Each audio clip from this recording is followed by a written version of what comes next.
Am, am I audible? Yes, you're a bit quiet though, but I'll turn you up a bit. Okay. Let me know Okay. if, am I audible now? Yes. So please go ahead. Okay. All right.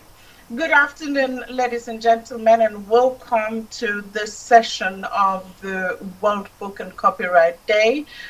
Three organizations are working together to bring you robust discussions around open science and AI. I am saying open science with intent, not open access, because open access is a subset of open science. So technology is offering us really great potential, not just to the whole world, but also to the way we manage information as information professionals. So today we are focusing on these two concepts that are actually enablers of information management: open science and open and artificial intelligence. I'm mentioning open science simply because, as I mentioned earlier, it is a subset of open science. Open science, my aim is not to teach you or to lecture you about open science, but allow me to indicate to you that open science is about opening up the processes of creating, evaluating, sharing, exploring, and storing scientific knowledge, but also the practices and the perspective. So open science consists of open source, open methodology, open peer review, open access, open education, as well as open data. The AI component now, as we manage and access information in various ways of doing our work, and also as part of living, we interact with the machine, we interact with systems, and we are therefore surrounded by AI in some way or form. For an example, the chat box, which is used usually in organization for promoting or marketing certain product, actually even for engaging with customers as well. So the mobile phones that we use also have a level of artificial intelligence in them. So these machines are intelligent systems that work or exhibit human-like intelligence, meaning they can perform cognitive tasks. So without further ado, let me hand over to Brian, who will introduce the two colleagues that we have for this session. Thank you. Yes, thank you, Dibbaling. And I want to welcome everybody participating both here and in both here in the IAE's Lisa Meitner Libraries, beautiful reading room, and online across the world. You have both a view of the audience and me as a audience member, as a presenter, I hope. You may also notice that your mic is muted and your camera off, so that when the time comes for questions, at the end, please enter them into the chat box, or for those here, just raise your hand, of course. Now, for science to advance, there has to be scientific exchange. If it were not so, then scientists would have to reinvent what had come before. Maybe you've had that experience like I have, where you didn't study for a test in math or something, or physics. You didn't understand a question, so you try to reinvent a whole branch of mathematics. It doesn't really work out. This is an uncomfortable place to be. And in this case, the knowledge and information was offered to me, but for whatever reason, I didn't receive it. But what if the knowledge and information were not available? Or if there were barriers, such as financial, to prevent, exchange? Perhaps we've all had the experience that you do a search, it leads you to a scientific paper that's behind a paywall, and if you're lucky, your institution, such as this one, subscribes. And by the way, those subscriptions are not cheap. Otherwise, the charge to you is something like 35 euros or more. And then you think, well, maybe I didn't want that information after all. So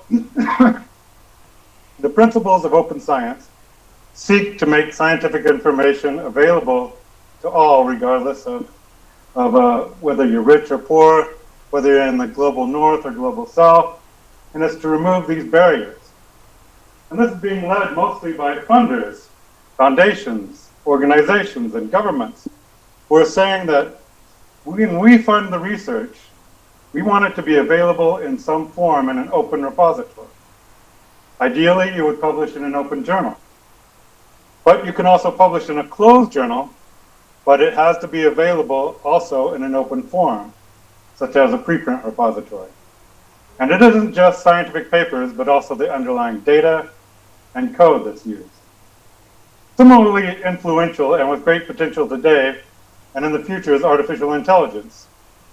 It can touch nearly every area of our lives and can definitely be an accelerator to science. So with the great interest in this technology, it seemed like a natural addition to our discussion. So the three organizations represented here today support open science and use or exploring AI in various ways. The IAEA, in the ways you will see, but I'm definitely honored and happy that the two other organizations were able to join us. They're both leaders in open science, the UN's Dag Hammarskjöld Library in New York and the European Organization for Nuclear Research, also known as CERN. I've long admired the work of both of these organizations and look forward to hearing more from them. First up, we have Megan Wacha. They are the coordinator at the Outreach and Community Engagement Unit of the UN's Dag Hammarskjöld Library in New York, and where they do very interesting work in the two areas discussed. So Meg, please go ahead, and I'll have a seat. Thank you very much, Brian. And thank you to all of the organizers, my fellow panelists, and to all of you for participating in today's event. It's a pleasure to be here, and I'm grateful for the opportunity to discuss the experience of the Dag Hammarskjöld Library as it relates to open science and artificial intelligence. To provide some organizational context, next to the Secretariat building on the southern side of UN headquarters in New York is the Dag Hammarskjöld Library. The library was established just a year after the UN because the General Assembly recognized that a library was needed in order to enable the delegations, Secretariat, and other official groups of the organization to obtain the information needed in the execution of their duties. The Dag Hammarskjöld Library then and now connects member states, delegations, UN staff, researchers, and global citizens with UN knowledge. But as the information ecosystem has changed, so too has the work of the library. For instance, in 2018, the library consolidated fragmented online resources into a central public access repository, the United Nations Digital Library, which freely shares UN documents, publications, speeches, maps, and gray literature. The metadata that describes each of these works is freely available for download, making the rich bibliographic work of the library's catalogers and indexers, including voting data and UN-specific ontologies, available for research and use. The following year, in 2019, the library, with partners in the Department of Economic and Social Affairs and UNESCO, launched the first UN Open Science Conference, which brought together representatives of open science initiatives, researchers, including researchers at all different stages of their careers, library directors, and policymakers to elevate the discussion about open science and open research to the global level and to examine the role of open science in advancing the 2030 Agenda for Sustainable Development. The Dag Hammarskjöld Library recognizes that access to information is the enabling environment for all SDGs, so it's imperative to provide this convening space. The event in 2019 and subsequent conferences in 2021 and 2023 have generated broad global engagement in these issues. In 2023, for instance, there were 6,000 attendees, both in person and online, representing all geographic regions of the world. It's also generated outcome documents with recommendations from the conference. So it's within this context, these dual roles of connecting individuals and communities with the documents and with the work of the UN, that myself and my colleagues at the library approach our work in open science and artificial intelligence. As guardians of facts about and by the UN, the library met early enthusiasm around ChatGPT and other generative AI resources with admittedly some skepticism. Very quickly, my colleagues in client services, those who answer reference questions at the physical and online reference desks, began to receive requests to verify facts that are not facts, that do not exist. So some skepticism was warranted. However, the library also recognized that if handled carefully, AI could expand staff and client access to UN information and augment the human expertise that we already hold within our library. So a large language model, an LLM, can only answer questions if it has the data available. Just yesterday, I learned of a ChatGPT-like product developed outside of the UN for high energy physics, but it's only possible for that product to exist, and I should note I have not tested it, because arXiv, a discipline-specific open access preprint repository, was launched in 1991 and now contains millions of documents and metadata to train that product. Existing LLMs have broad knowledge but typically lack depth on specialized topics like the UN's work. And this yields a potential for generating misinformation. And yes, without constraints, we understand that these products may hallucinate, is the terminology around it. But seen in the context of an intergovernmental human rights organization, hallucinations means that LLMs may generate biased, incorrect, and even harmful content. So in 2023, the library launched an initiative to develop a local, customized LLM prototype trained by credible information held in our repository, the UN Digital Library. By training the local model on credible UN content, so in that corpus of UN documents and publications, as well as structured bibliographic data and ontologies developed over decades. So by training it on this content, it could develop useful knowledge. This was the idea.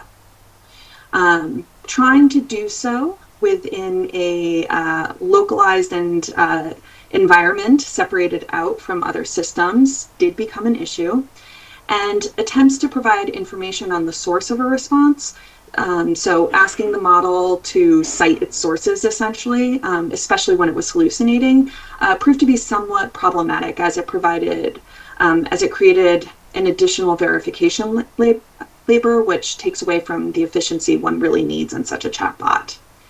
So that was phase one. And the project is switching gears for version 2.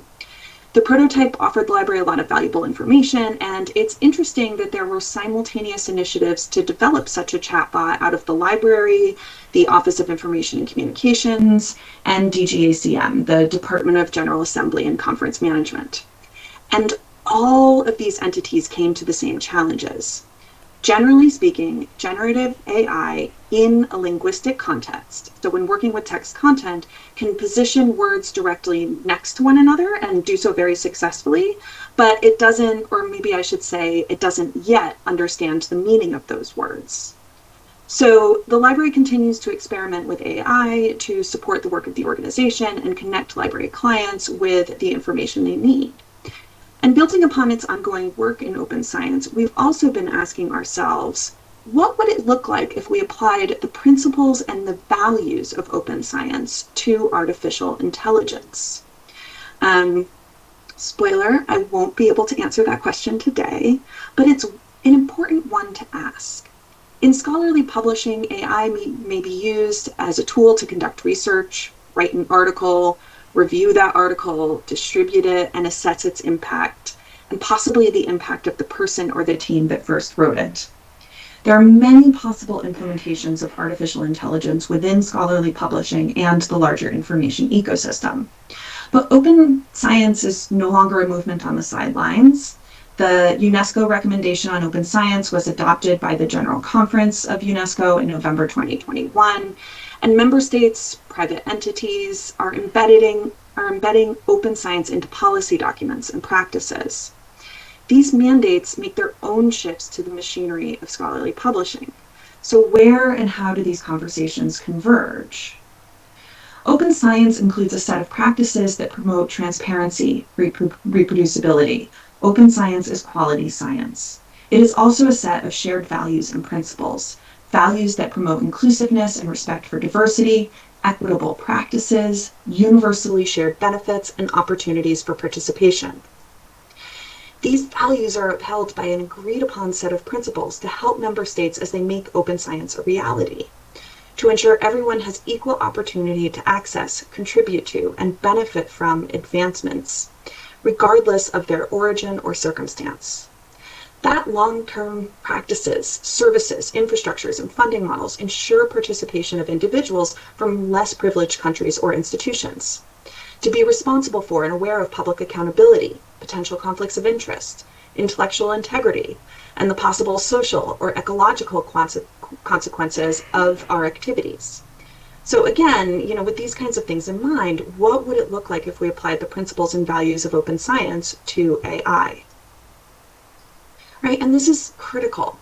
The UNESCO recommendations, are deeply connected to the work of the organization and affirm the principles of the Universal Declaration of Human Rights, notably those contained in Article 19 that recognize access to information as a human right, as well as Article 27.1, which states that everyone has the right to freely participate in the cultural life of the community, to enjoy and share in scientific and cultural advancements and its benefits. So what would it look like to apply these principles, to apply a human rights framework to AI? UNESCO has taken steps towards answering this question. The recommendation on the ethics of AI was adopted by UNESCO the same month as the recommendations on open science. Many of these same values and principles are reflected in this document, which calls for sustainable, transparent, and accountable approaches that respect human rights and human dignity. And of course, at the end of last year, the Secretary General's advisory body on AI released its interim report, which seeks a closer alignment between international norms and how AI is developed and rolled out, anchoring any AI governance framework in the UN Charter and international human rights law. The advisory body is currently in the process of conducting consultations with stakeholders after releasing its interim report, and aims to release its final report prior to the September 2024 Summer of the Future, which will also feed into the Global Digital Compact. But answers might also be found in the community of researchers, practitioners, and policymakers that practice open science. So as I mentioned earlier, the Open Science Conference produces outcome documents with recommendations generated by speakers and attendees, and from these documents, we find recommendations to strengthen the relationship between science, policy, and public trust, to promote dialogue between different knowledge systems, and build trust in science by involving a wider range of local actors, including global citizens, in the scientific process, to fund infrastructures that prioritize the advancement of the public good over private interests. So in open science, this might mean international repositories and indexing services that support multilingualism and the distribution and description of research in all languages. These infrastructures could be used to train AI, but what would it look like to advance AI for the public good? There were recommendations to reform the system of reward and recognition in scientific publishing and careers. So there were recommendations to improve the transparency and equity of reviews, and for public accountability for who and what is funded, how decisions are made. Again, there is an implication for how AI is implemented within the scholarly publishing ecosystem as it relates to impact metrics for articles, journals, and researchers themselves, but also how might this be reframed with AI in mind? How can the markers of a successful algorithm, training set, etc., be aligned with the public good? And finally, how can the intellectual property rights regime be modernized in the context of open science, in the context of AI, and to support open science and AI as a public good? Moving forward, the library will continue its work in open science and AI, continuing to build a collection of content and data that can be used to train a UN LLM. The chief librarian now serves as one of the focal persons of the Department of Global Communications on the SG's and OICT's working group on generative AI. So we are deeply ingrained within the discussions happening within the organization. The library will also continue to connect the work of open science with the work of the organization as it relates to AI, This has been identified as one of the primary themes of the 2025 Open Science Conference, which will include opportunities to participate in person and online, and so I will hope to see many of you there. And finally, the library has also recommended to UNESCO that AI is considered as they move forward in the implementation phase of the recommendations. So I'm very pleased to share that in June, the UNESCO Working Group on Open Science Infrastructures will host a meeting with a specific focus on open science and artificial intelligence. So I look forward to continuing the conversations then, and I'm so pleased that we can have it today. So thank you.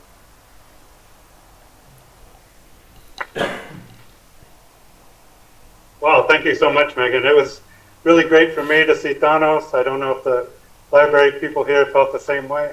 Our former colleague, but I guess he's still our colleague, but he used to be much closer to us. Anyway, your work was quite fascinating, and I'm sure we'll have many questions about it at the end. So next we have Sunya Dahlmeyer-Thiessen. And sorry for any technical difficulties that we've had. She's the chair of the Open Science Office at the European Organization for Nuclear Research, as I said, CERN. So, Sunya, are you, I see you're there. Your mic yes, I'm there. Hello. Fantastic. That's working too. So, by some miracle, everything is working all of a sudden. So that I don't know yet, because... the presentation. Yes, I'm trying to share things, and... it doesn't. You don't see anything, do you? No, not yet. Okay.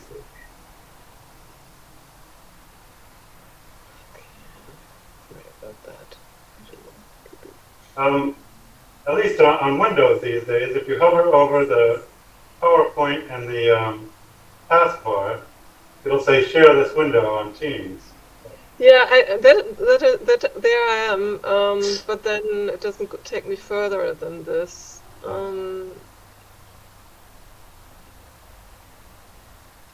So, in principle, I should be sharing now, but I don't think it worked. Alright, how do I do this best? Well, you can send it to us. We'll share it from here. Okay, yeah, let's do it like this, because I don't...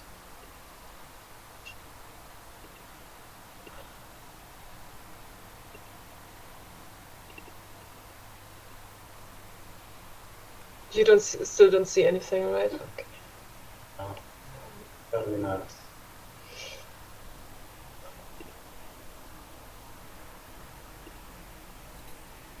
Hey, maybe I should go with mine while, and Simona could help. Perhaps send yes, us please. the presentation, and we will we'll see what we can do.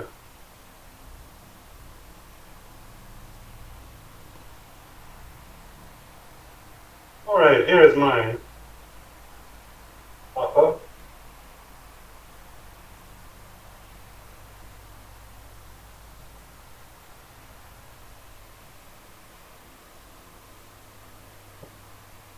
Here we go. So pardon me, all of you who have seen this before. Perhaps you're tired of it by now.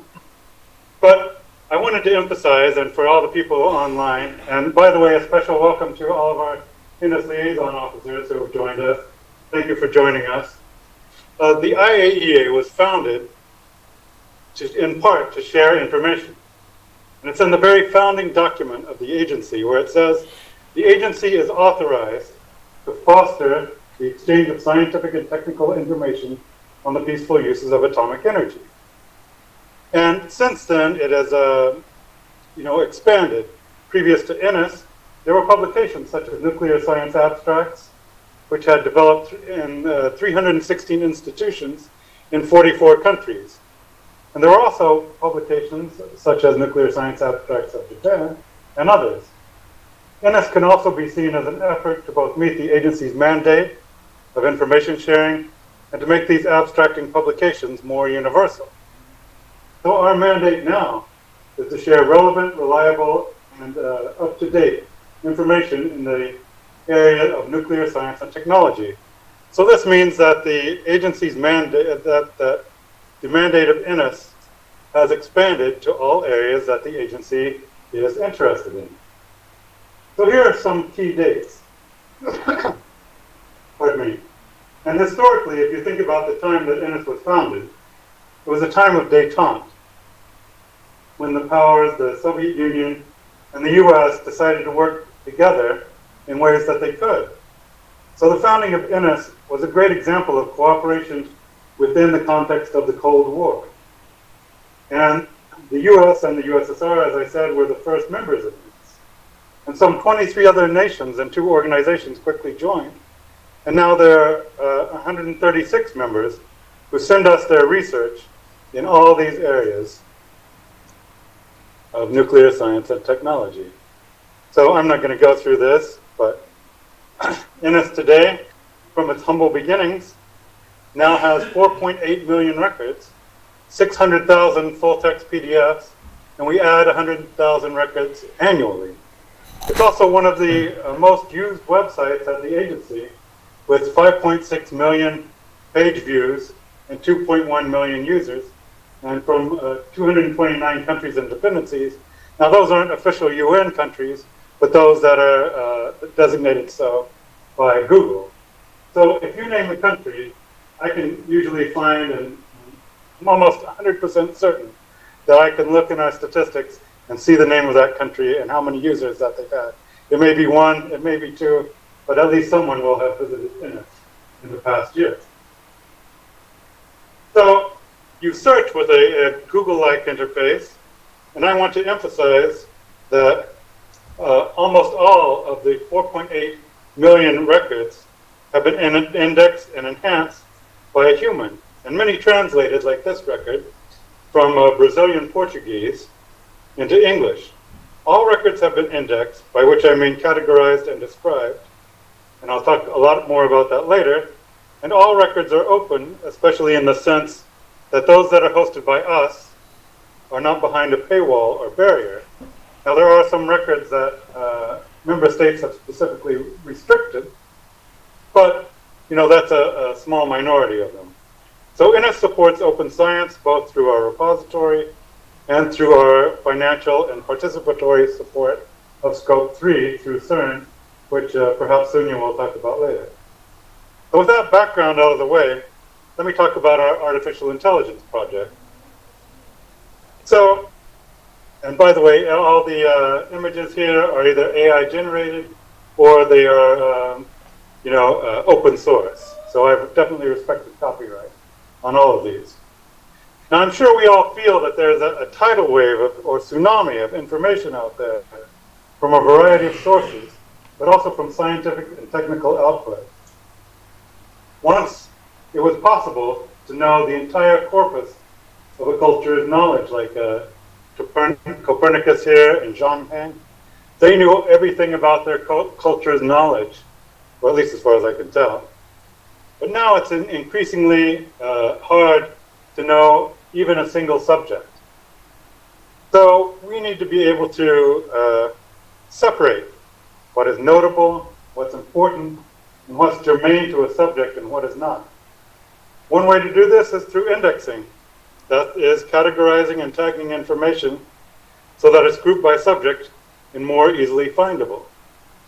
Now INIS, in its 54th year, and in all that time and for all the now 4.8 million records, nearly every one of those records has been evaluated, curated, and indexed by an expert in an area of nuclear science and technology. They do this first by deciding if the bibliographic record is in the scope of INIS at all. And then second, what of the 49 subject categories does it belong in, such as like radiology, material science, or energy planning, etc. Then they assign something between 8 and 14 descriptors from the over 23,000 valid terms in the INIS thesaurus. These describe the record. These are also called tags, index terms, or descriptors. Now this is an expensive and time-consuming process, and in some years in the past, INIS has employed 4 staff members and 4 consultants to do this job, an amount comprising of 1/4 of the unit's HR budget. And here's the screen that they look at. They get a title, an abstract, and then some suggested terms, and then they have to look at each and every one of these records and add the descriptors and check if the category is correct. So INIS is a look to AI to increase speed, capacity, and to decrease cost. It's also a good example of using technology to do more with less. And working with NSSG, particularly Martina Labai, who I believe is online, and Dmitry Mironov, who's sitting over there, we're developing Nadia, which is neural artificial intelligence for document indexing and analysis. So I want to highlight a couple of successes so far. First, last year we tested the performance of a very early version of Nadia against human indexers. Now it gets a bit complicated because we were measuring against what human indexers did before. Nevertheless, at this task, Nadia outperformed the humans. Sorry, Fong and Olga, I hope you don't mind. But the surprising result was that Nadia, at least to me it was surprising, it was giving us a more consistent level of indexing and isn't as creative as human indexers. Second, near the end of 2023, the first records partially indexed by Nadia were put into production. Nadia did the categorization, and an earlier rules-based indexing scheme did the descriptors. And we have a measure of the accuracy and completeness of indexing that was developed in the early 1990s. By this measure, over 90% of the 6,000 records passed, and 600 were sent to the human indexer. Therefore, the automated process reduced the workload by 90% without a decrease in quality. So let's see what the future holds as we send more records there. And this is a pre-production version of Nadia. As it improves, I expect to see further increases in quality, a greater reduction in workload, and soon almost all records indexed in this way. And then the indexers will be liberated to do some other job, which I would feel is great. I'd be happy if I were an indexer and didn't have to look at that screen all day. But here's an example, and I hope Martina doesn't mind. This is something that she sent me much earlier. This is an example of Nadia indexing a record. And as you can see, we fed it an abstract now, and then it's predicted 2 categories and its confidence level. It's predicted geosciences and environmental sciences, both at 65%. And this is a pretty good categorization. And this case is a fascinating one that I found one time in INIS when I was searching it. It's about a scientist in the 20s to 40s in the US state of Pennsylvania who was refining radium from an ore for brachytherapy. Now he stopped doing that in the 40s, and some other people moved into his house, and then in the 60s they heard from neighbors, hey, you know this place was used for experimentation and for refining radioactive material? And they said, no, we didn't. So they called the Environmental Protection Agency in the US, and as it says here, approximately 112 tons of contaminated soil and rock were then removed from the backyard and contaminated subsurfaces. Because when he was getting old, the guy buried the stuff in the backyard, all of this radium. Maybe I wouldn't have done that, I don't know. But the point is that the great thing is that Nadia, without even the words here, has found something like decontamination, remedial action, soils, radiation monitoring, surface contamination. The words surface contamination are not in this abstract, yet Nadia was able to find it because it knows from the context, from all the previous records that we've sent it, what should be there. I mean, it's fascinating that it's able to do that. And if you want more, you want to know more about the technological methods used by Martina and Dmitry, then perhaps another presentation would be in order. But I just wanted to give you a little taste of it. So what does the future hold for INIS? Well, to think about that, let's look at charcoal burning in Zambia. Now, I've noticed over the years that suddenly we will get a large number of queries using the same language from a specific location. One of these is what is the environmental effect of charcoal burning in Zambia? And suddenly there were over 50 clicks to our repository on one day and from one location, Zambia, of course. So what did it give them? We gave them a PDF. This is a study of charcoal burning in Zambia that was given to us by Sweden, a long time ago.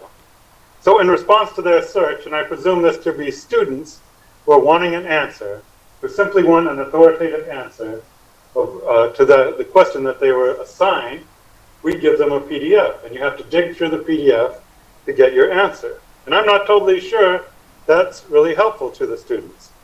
It seems to me that they want an authoritative and well-referenced answer. Now, one possible answer to this are large language models, such as Perplexity AI. Now, as I'm sure, as everyone knows, and as Megan mentioned earlier, LLMs have a hallucination problem. But in the case of Perplexity, it generates an answer from Claude AI, I believe it's called, and then another layer comes along and justifies the answer, giving you citations. And you can see here, this is the one from the INIS repository. So this large language model and many others, I see them all the time in our logs, like ChatGPT is there, Bing is there, as well as grammar and plagiarism checkers like Grammarly and Turnitin. They all search and index INIS, by the way. But of course, the funny thing is that Perplexity, at least in my experiments, even though it's using, sources to justify its answer, it still gets things wrong to this day. So if this problem is ever fixed, then that will be a good thing for humanity, really. But the problem has not been fixed as of yet. So that is called retrieval augmented generation, where it uses a search to justify and to provide the answer. I view this as kind of like the human mind. We often do that. We'll come up with an answer and then justify it later. I'm also thinking about search analysis. When you do a search, an AI could then say, well, you were interested in this search. We find that people who do this search are also interested in that. We want to prefer open access materials. This is going to open science. Instead of sometimes we index and bring into INIS closed access materials and link to them, and then people hit a paywall, perhaps we should give a preference to open access materials instead. We want to bring in those conventional literature where it has a CC license. We want to bring those into INIS as PDFs for preservation. We are, as maybe Sunya will talk about, we hope to adopt and contribute to their Invenio product.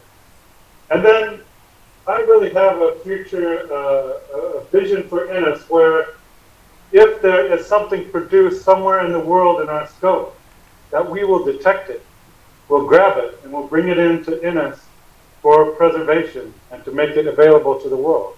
So that's where I hope to get. And anyway, that's where I'm looking.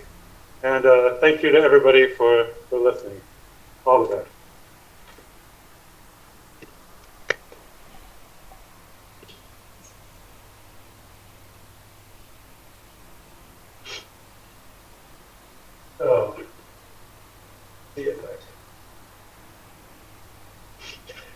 Hi everyone. Apologies for the technical mishap earlier. It's an honor being here. Thanks for having invited us meaning Søren. We don't use Microsoft Teams, so it always comes with some challenges. But I'm happy someone over there has my presentation now, so I will have the honor of being screen shared remotely, which I appreciate. Maybe I presume you're working on screen sharing my presentation? Yes.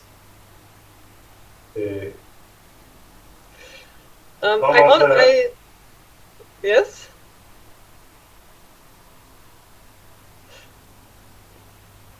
Okay, just tell me next slide, Wonderful. please, and I will. Yeah, I think you are cutting off something, but it should be all right.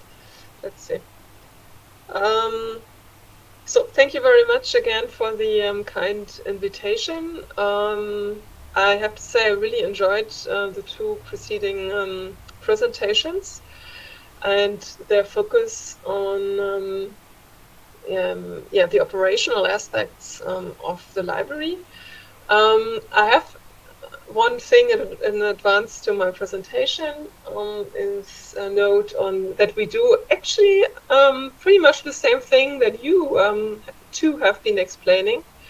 So we also look into how to automatize cataloging, how to use the AI intelligence or ML intelligence to extract knowledge. We are also looking into indexing our literature. Archive was mentioned to use to put together chatbots that can answer questions by the scientists. But what I'm going to talk about is more the open science angle. So if you could move to the second slide, please. There you see where we are at. Those of you who have been to Geneva see the Lake Geneva, Lac Léman on the right, and you see this big circle, which is our most prominent experiment, and gives you an impression. It's the LHC, the Large Hadron Collider, and this gives you an impression of the size of our endeavors here at CERN. So we are an international organization, but very focused on research and enabling scientific exchanges among those researchers. And was so nicely introduced in the two previous talks about how this needed to overcome boundaries in the past. And this is really where we have taken huge steps as a community over many decades. So next slide, please. So the mission of CERN is, of course, excellent research. You see here the image of one of our large experiments. They are run by what we call collaborations. So they are of size of like 3,000 to 5,000 people. So it needs an enormous challenge in terms of information management.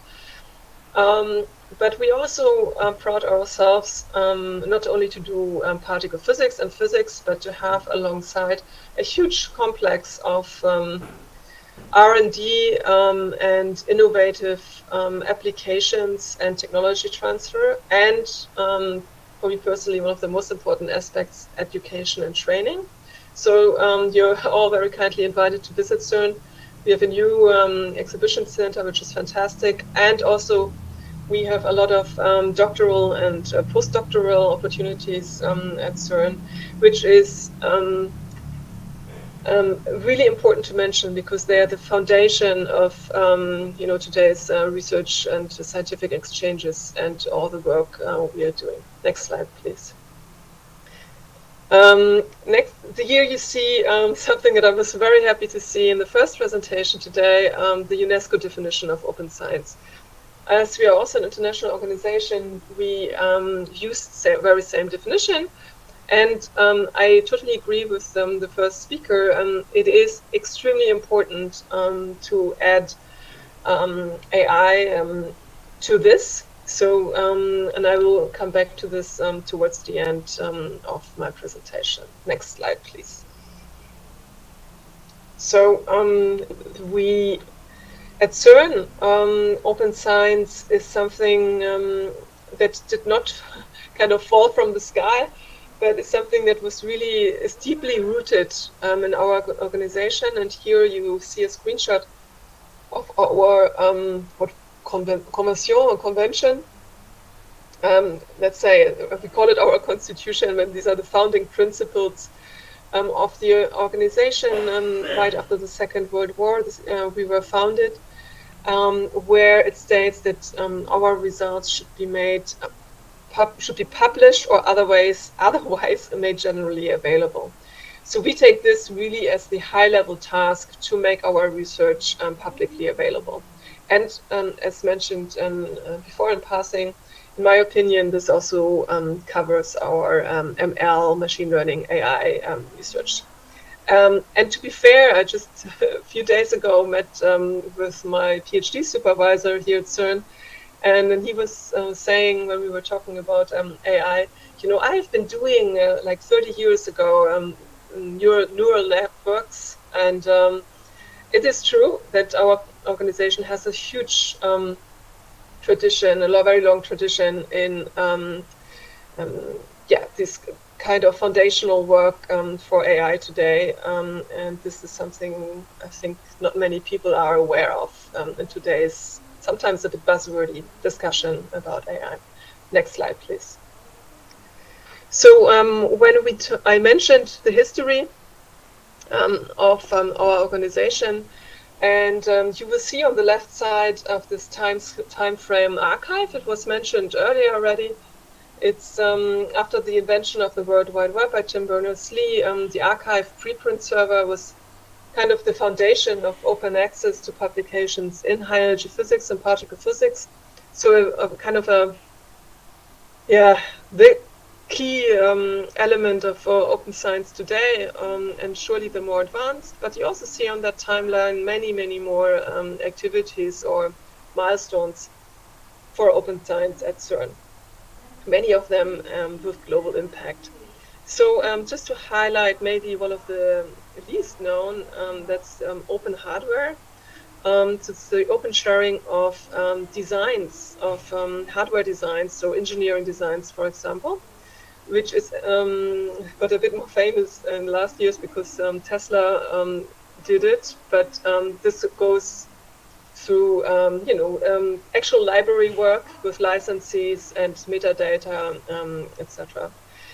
Something else, Brian actually just mentioned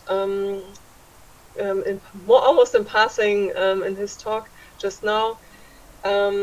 We built at CERN our own digital library framework, Invenio. It has moved into a global collaboration and as part of the Invenio RDM framework. And it's the underlying digital library framework that underpins Zenodo, CERN Open Data, for example, that are listed here. Two key repositories, quite famous, and I will feature them a little later in the talk. So what I will also cover in a second is our new open science policy. I say new, it's 1.5 years old, so maybe that's new still, and our open source program office, which I will also talk in a moment. What I'm trying to say here is, if you look at the UNESCO definition about open science, we are covering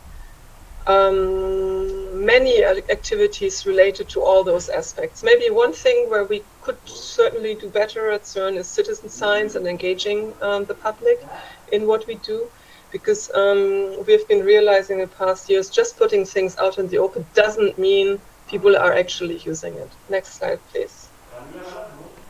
So here you see the actual policy that came out in 2022, as said. You see the different elements that I just talked about in practical terms: open access, open data, open software, open hardware on the left. And you see, let's say, perhaps also meta topics on the right. One that's key to my heart is research integrity, reuse, reproducibility. Super important when talking about AI. because we need to make sure that research integrity is being preserved there long term. And another topic, because we have been joining and very active in the QARA, and the Research Coalition for Research Assessment. So this is also a very active field. Next slide, please. And actually, I'm moving on now to shed more light onto some practical projects that you remember from the timeline. Next slide, please. So one of them is CERN Open Data. We launched it in 2014, also based on Invenio, so the digital library framework we already spoke about. And this is in particular relevant to machine learning, data science in general, or AI, because as our researchers are very heavily involved in using ML or applying it, we expect more and more reference data and accompanying materials to this analysis to be published openly, and ideally they should also be placed on such a large-scale repository.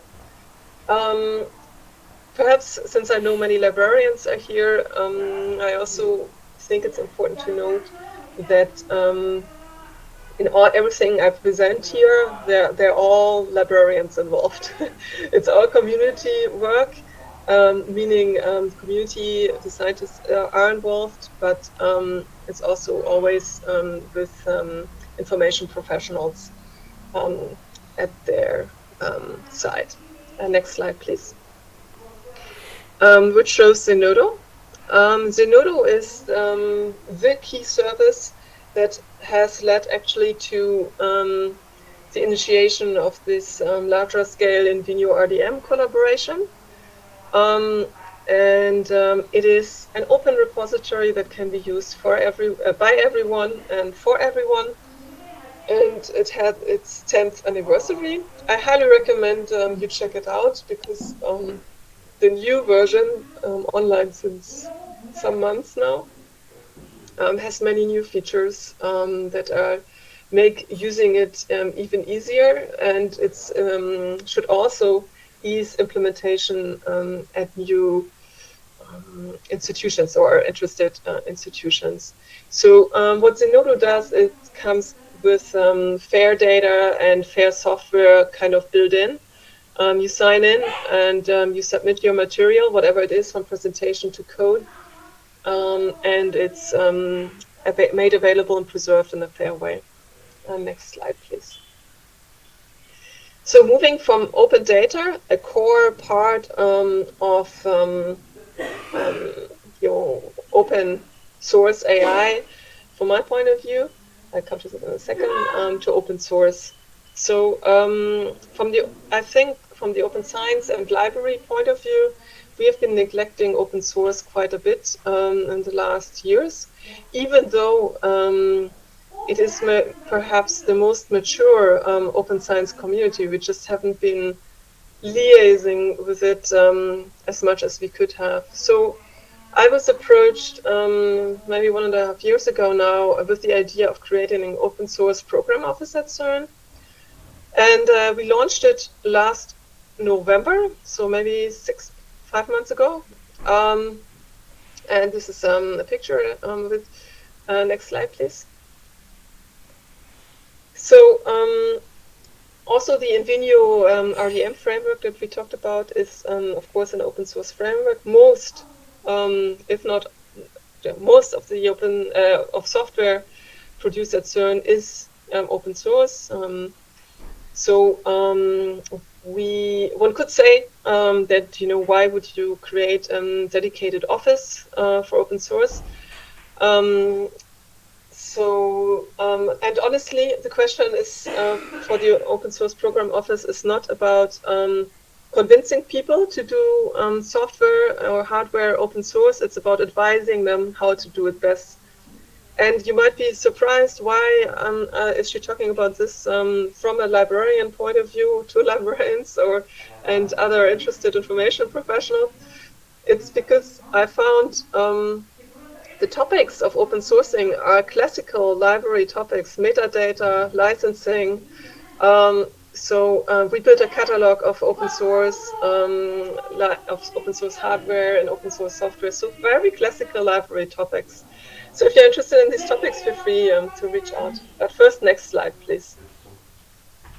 So this is the mandate of the Open Source Program Office. I will leave this here uncommented because if you have more questions, just feel free to reach out.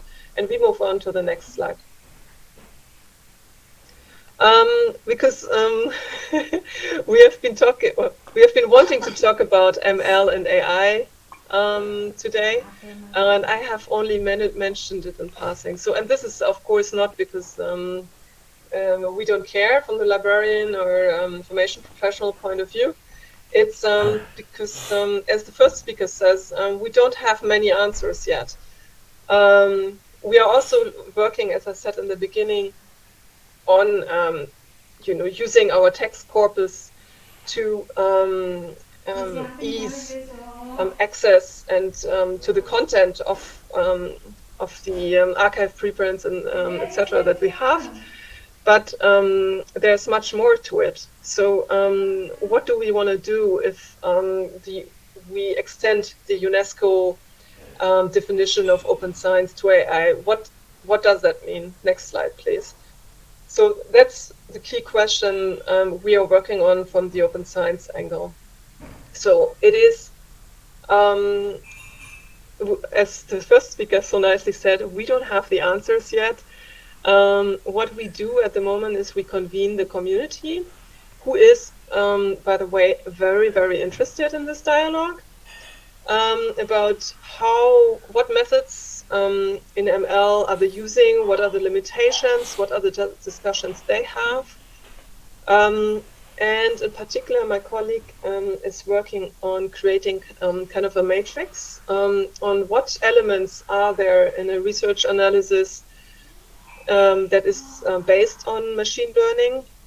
It's for sure reference data, benchmarks, what are the model outputs, this kind of stuff. And we expect from the different corners, or we know from different corners of the organization that will be similar and different elements.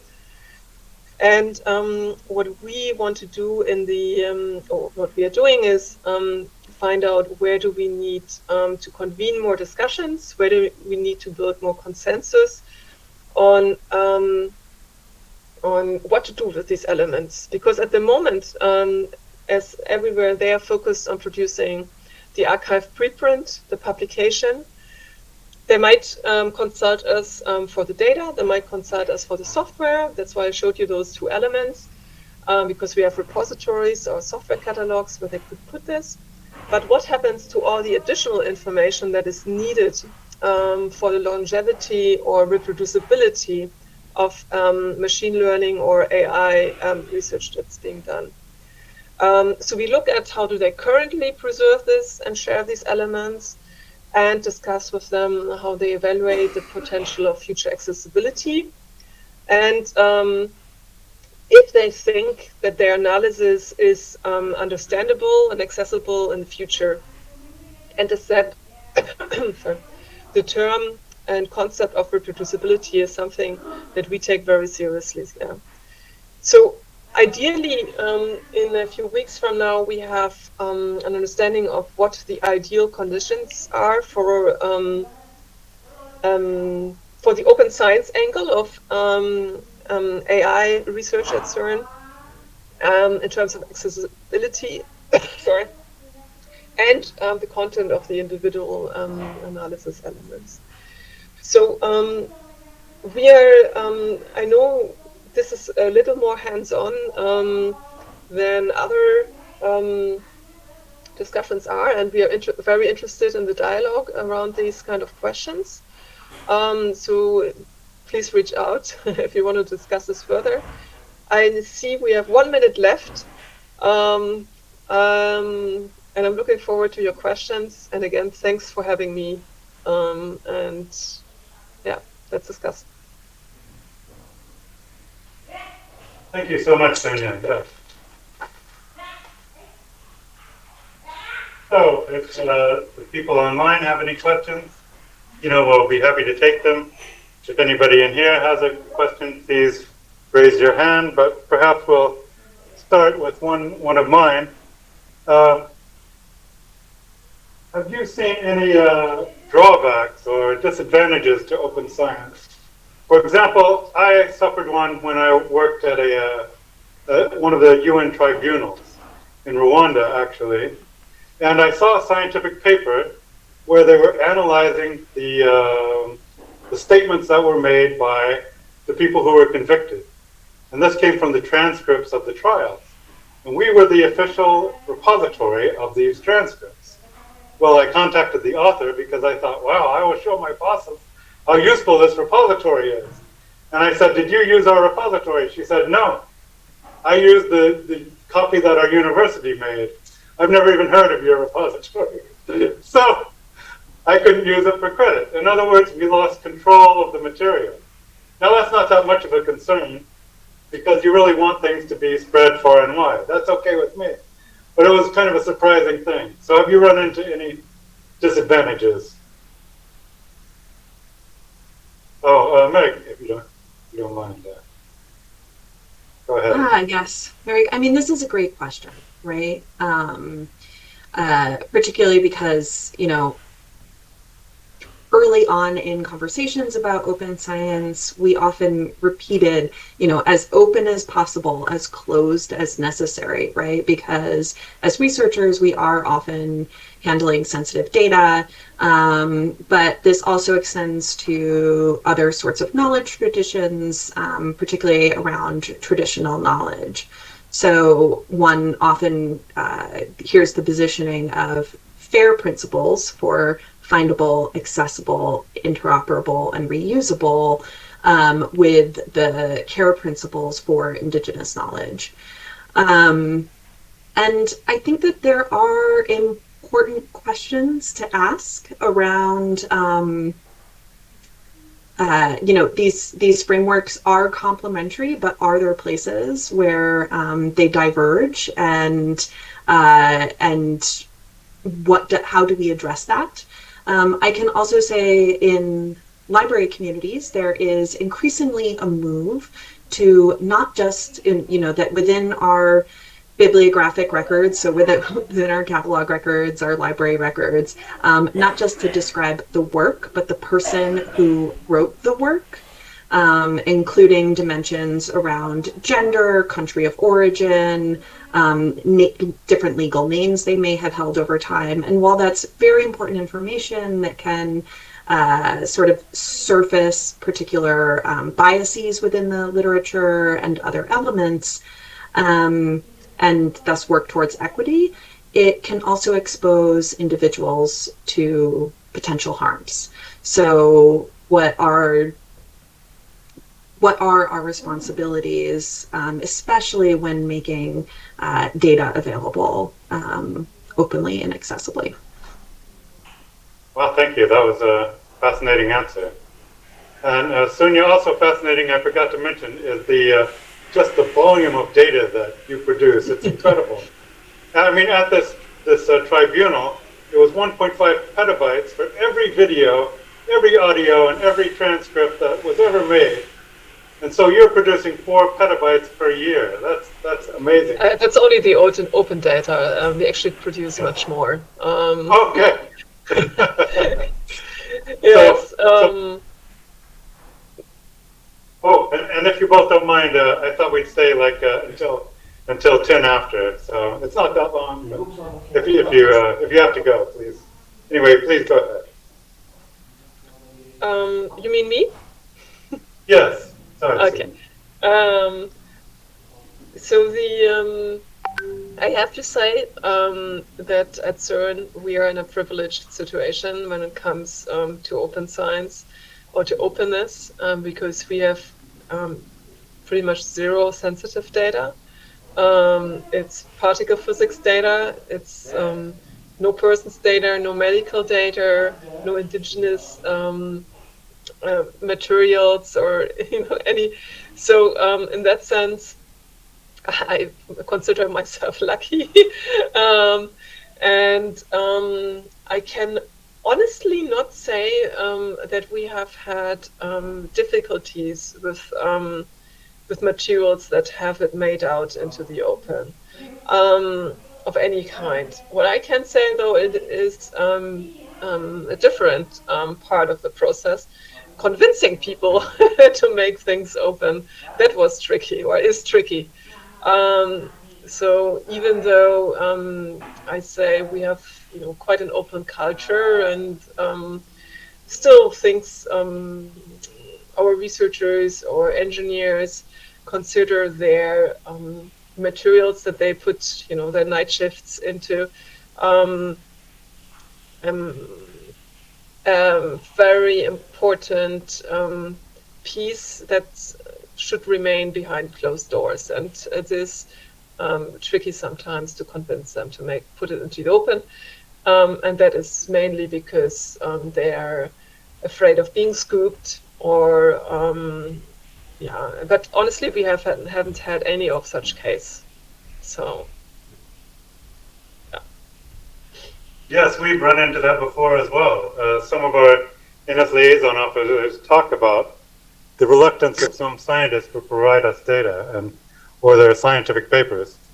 So, Simon, if you don't mind, I think we have a question online, and maybe that's the last one because we just have 4 minutes. So this is from Emily in Publishing. It's more of a comment, and she says, earlier in the presentation, it was mentioned that all of the images used were either open source or AI generated, which meant that there was no problem with copyright. But AI generated images actually do have many issues with copyright because they are often generated based on sources used without consideration of copyright. Thank you, Emily. It's true, she makes a good point, and I was a bit facile in saying that. It's a thing still to be resolved in courts. But I have a different view, and I hope you don't mind my disagreeing just slightly in that a person, and I realize this is a controversial statement, a person going to a gallery, sees all the paintings in the gallery, and then they go home and they have made a synthesis in their mind of everything that they've seen. There's nothing new under the sun, Everything that has been made is an extension of what's come before. So AI is really not doing anything different to a human in that except that it's a matter of scale and speed. That they've ingested all of these things, they've seen all of these works, and then they create something like the works, but not a copy of the works. So, I've seen online discussions where people almost violently disagree on that, but that's how I feel about it. So, Meg, if you don't mind, maybe you feel the original way, and that's fine, but, please go ahead. Yeah, so I think this is a really important question, and I will note it was just one bullet point around modernizing intellectual property regimes. And there are many different ways in which I would hope to see the intellectual property regimes updated in order to facilitate open science and to facilitate artificial intelligence. Like you, Brian, I don't know if copyright is necessarily the best mechanism to address these questions, right? Within scientific communities, there has long been a practice of citation, and acts of plagiarism are separate from acts of copyright infringement, right? In order to advance the progress of science and the useful arts, right? There needs to be an opportunity to build upon the ideas that have come before. And so, for me, the question is, what transparency is required about what has been used, and what attribution elements would we want to see within that? Because yes, these models are building upon what's come before, and so what is the relationship between those things? It's a very important issue for us to move forward. Very true. And Sunya?